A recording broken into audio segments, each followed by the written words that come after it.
Tonight, a Metro East highway is back open hours after a shooting. Investigators closed Route 3 for much of the day as they gathered evidence. Thanks for joining us. I'm Mike Bush.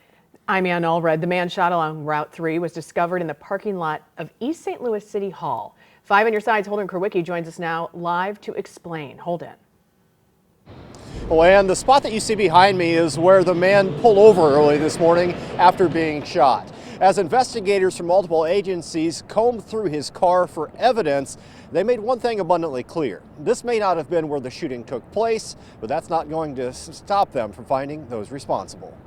Tuesday morning, East St. Louis City Hall had just opened its doors when City Councilman Ryan Kaysen started getting panic calls from city staff. They were unsure as to what was going on. They saw the shots in the car, and they saw the man, and he looked hurt, and they were kind of devastated. But and we let them know it did not happen here in East St. Louis. According to Illinois State Police, a man was driving down Route 3 between Cahokia Heights and Sauget when someone opened fire.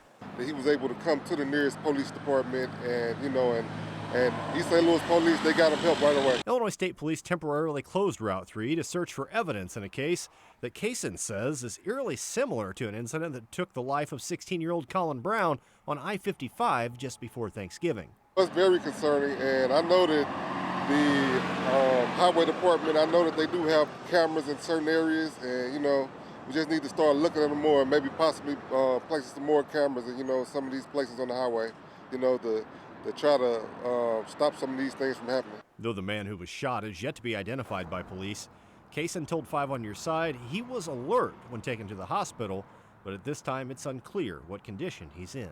I just want to send my prayers and everything out to his family, and I hope that everyone involved has a speedy recovery, and I know it's a bad time for this to happen right around the holidays. I just want to wish him and his family the best again. I'll keep them in my prayers. At this time, Illinois State Police are asking anyone who may have witnessed that shooting or that has any information to call the special agent in charge. That number is 618-402-5979. You can also send an email to isp.crimetips@illinois.gov, and tips can be left anonymously. Reporting live in downtown East St. Louis, Holden Kerwicki, 5 on Your Side.